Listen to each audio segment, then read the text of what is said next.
The Rattlesnake Roundup is one of the most protected events in Texas. Those who have made videos against the Rattlesnake Roundup are not allowed to attend the event.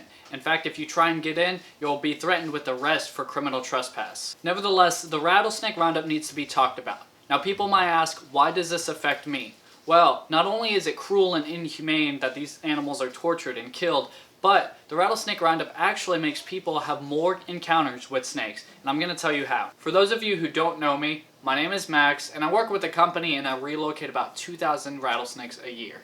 First of all, we have to address how the Rattlesnake Roundup claims they help the public.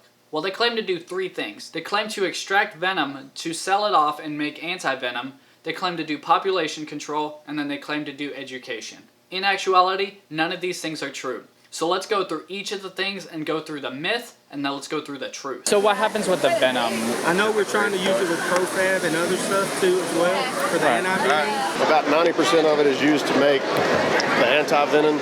It's used in the antivenom and research. If you go to the page for the Sweetwater Rattlesnake Roundup and go to the Texas Parks and Wildlife document, you will see in the document that none of the venom is actually used. There's two companies that make antivenin in North America, and that's going to be BTG International, who makes Crofab, the only FDA approved antivenin on the market, and then there's Red Rock Biologics, and they make the pet vaccine. The truth is, there's 7 venom labs across the country with captive kept snakes in strict laboratory conditions, and that's where we get all of the venom that we use for the medicine. The Nolan County Coliseum is not a sterile environment, it's not safe. So, as a result, it's not used.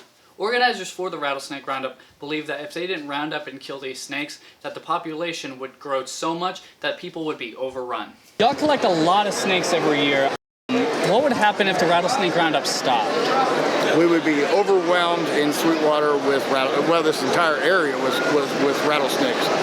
I think the population would explode just like if they took away deer hunting. The people doing the education for the Rattlesnake Roundup say that females drop 20 to 30 babies on average. If this snake has 18, 19 babies, that has half of these snakes have that many.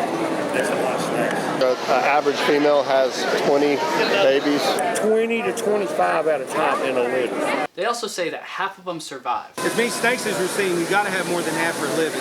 Even if half of those live. Really more than half of any species live. And then finally they say the ratio from females to males is 5, 6, 7 to 1. It's about 5 to 1 what we're seeing right now. Maybe even 7 or 8 to 1 females over males. The average litter size of a female western diamondback rattlesnake is going to be about a dozen babies.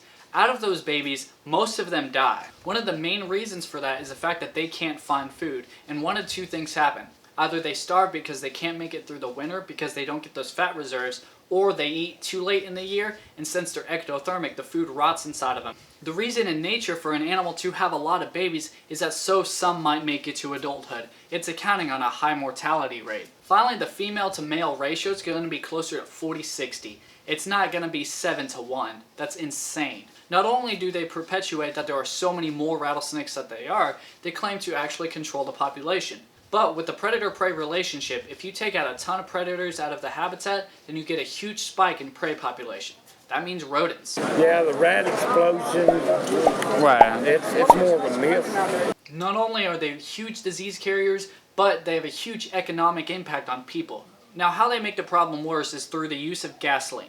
Now, while they claim they might use the fumes, You're only fuming. Okay. You're only using fumes. If you actually spray gasoline on the snake, it would potentially kill the snake. Well, they don't use gas; they use the fumes from the gas. They're not just throwing gas in there. Gas fumes. Gas fumes? Yeah, so we don't use liquid gas. on the Texas Parks and Wildlife document, it estimates that the snake hunters on average use a cup of gasoline per den.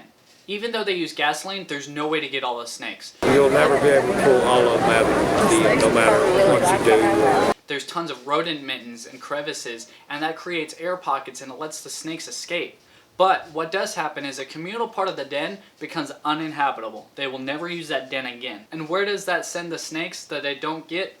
Closer to residential populations and under people's homes, making it a huge problem for people. Finally, the hosts of the Rattlesnake Roundup claim to educate the public. Their definition of education and mine are completely different. Their version of education involves taunting an animal with a balloon to show how aggressive it is, while the animal is just trying to get away. That's not even the worst of it. They decapitate the snake and they hang it up while it's still moving to skin it. After that, they dip their hands in blood and put handprints on the wall. They'll push this ritual and tradition on anyone, even small children.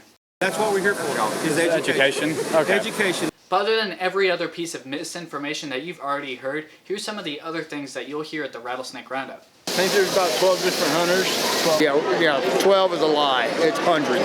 A lot of people don't realize non-venomous snakes eat rats also. They also believe that rattlesnakes only eat every 3 months, when in actuality it's about every 2 weeks. A rattlesnake, it eats about every other month, every 3 months maybe. They also believe that snake bite kits and sucking out the venom help, when actually you're isolating it and sucking the venom back down, doing twice the tissue damage. Like a Sawyer extractor helps some, because it draws the venom out.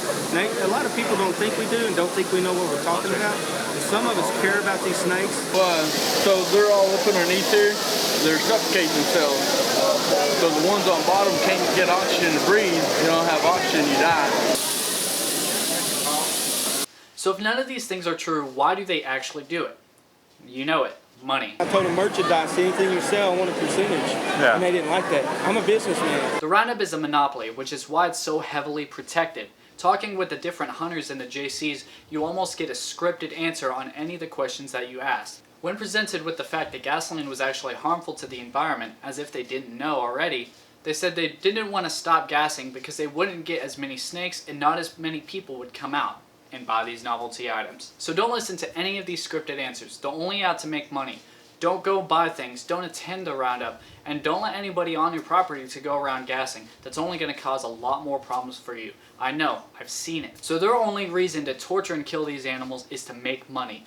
So don't support the roundup. If you have any questions, comment down below. I'll be happy to help you out. But don't listen to gimmicks and don't listen to lies. It's about time we change the image of the Western Diamondback rattlesnake.